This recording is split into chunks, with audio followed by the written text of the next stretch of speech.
Over the past few months, we've had a domino effect of crisis, and the next crisis at hand is an eviction and homelessness crisis. I got this comment yesterday from Olga Alford. She said, "I'm homeless without a job. I have a 10-year-old that I take care of and provide for. I've filed for SSI disability and have been denied 4 times. I don't have it in me to work anymore. I have too many medical issues. What do I do? Where can I go? What do I look forward to? Help me with this." As a father, and even just as a human, this breaks my heart. So in this video, I'm gonna help Olga or anyone in this situation or close to this situation figure out the help and resources available. And if you weren't aware, there are many states, cities, towns, and counties that are offering their own stimulus checks, hazard pay, and rental and mortgage assistance programs, which I'll go over in this video. First, if you weren't aware of the eviction crisis that's about to happen, let me take a minute to update you. So 30% of Americans missed their housing payments in June. And according to Columbia University, they estimate that homelessness could increase by 40 to 45%. The reason why this is happening is because of the states and businesses shutting down, people lost their income, and with around 60% of Americans living paycheck to paycheck, many families were forced with the decision of whether to pay rent or to feed their families. Of course, as a father of 2, I would choose to feed my family over paying rent. Therefore, with many people going through hard times, rent and mortgages were not being paid. So through the CARES Act, they delayed the eviction process by setting eviction moratoriums. So there was an eviction freeze basically for federally backed properties. They froze it 120 days after the CARES Act, which means that they have until July 25th until the eviction process happens. For private properties, this is state by state, but most of these eviction moratoriums are expiring at the end of June, so June 30th.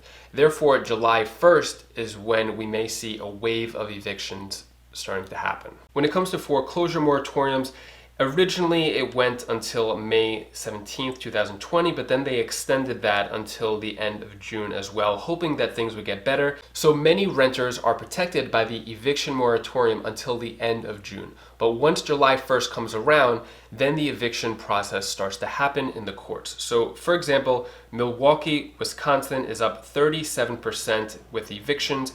In North Carolina, there is a 9,000 case backlog, which is to resume June 21st.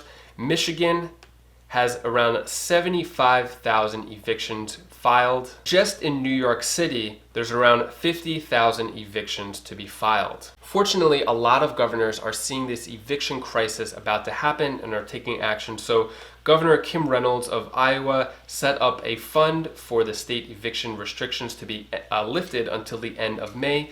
And in New York, Governor Andrew Cuomo signed a bill creating a $100 million fund in rental assistance for New Yorkers through August 20th. The biggest problem here is that now that states and businesses are starting to open up, it doesn't mean that once someone gets their paycheck that everything is back to normal. They could pay for all their rent and all their food again. They are behind on bills since the majority of Americans are living paycheck to paycheck. And many people facing potential eviction are turning to the people that they trusted and elected in office in order to help them. But unfortunately, no help is given. The main reason why is because the politicians lack the perspective and empathy to help the people that they were elected to do so. Now that we understand the problem, let's go over the solutions. Down in the description below, I have a free document that has guides to help, as well as which cities, counties, states are offering their own stimulus checks, as well as rental and mortgage assistance programs. It's completely free. You sign up and it goes immediately to your inbox. One of the issues I want to tackle first is hunger. So there are many families who rely on the school system to provide their kids a free lunch every day and even breakfast. But with schools out for the summer, I recommend calling the USDA National Hunger Hotline. It's 1-866-3-HUNGRY.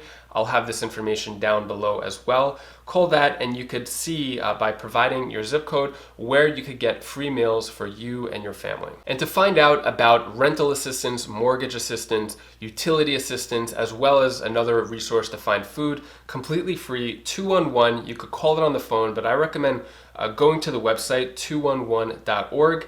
And if you were to just type in your zip code then it would take you to, I'm in Myrtle Beach, South Carolina. It would take you to something like this, where it'll let you know what churches or community centers are offering free food, if there's any housing and utilities assistance in your area where you could defer payment or even get some assistance from your town or county, as well as a lot of other resources. So I recommend checking out this. Now I'll go more into the local stimulus and rental mortgage assistance programs. So for example, a place like Orange County, Florida was giving $1,000 stimulus checks for their family. A place like Skagway, Alaska is giving $1,000 per household, which means they could get up to $4,000 a month for each of the members of the household. Just announced a couple of days ago, City of Jacksonville is giving $300 to seniors, and those receiving SSDI. So basically, anyone who is 72 years old and lives in Duval County, follows all of these, they could get a one-time payment of $300. And some places are offering hazard pay. What I found is Louisiana, they're offering $250 in hazard pay for workers during the COVID-19.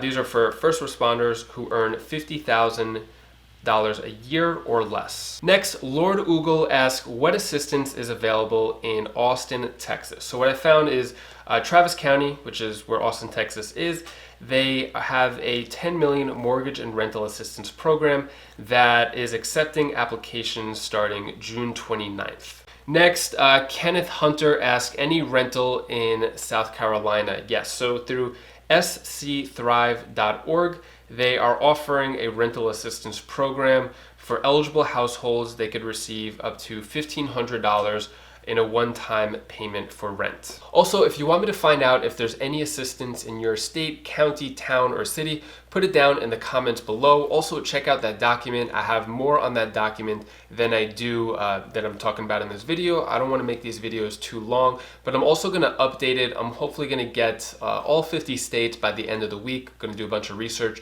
so stay tuned for another one of these type of videos. Karen Speaks asks about Milwaukee, Wisconsin. So Milwaukee does have a program. The Milwaukee County Rent Assistance Program is good for up to $3,000 per cooperative landlord or tenant. Next, Janet Dodds asks about Lawton, Oklahoma. So Oklahoma just passed through the Rental Assistance Reimbursement Fund will receive $10 million. So this could be used for organizations, could get up to $300,000, and families could get up to $3,600. Next, Janet Henson asks about Southern Illinois. So the good thing is Illinois in general, not just Southern, but the whole state, got a $900 million coronavirus for recovery programs. They're giving renters in Illinois up to $5,000 grants. This $900 million is going for a lot of other programs as well. Next, Laura Van Houten asked about Murrieta, California, which is Riverside County. So yes, what I found for Riverside County a few days ago, they said $33 million is an assistance for renters. And more specifically, where is it? Okay, they could get paid from March to November up to $3,500 per household. So I'm probably going to do another roundup video like this in the future where I'll provide a lot of the state and local assistance programs, which are pretty much coming out on a daily basis. So look forward to that in the future. Take care, be safe. Thank you for watching.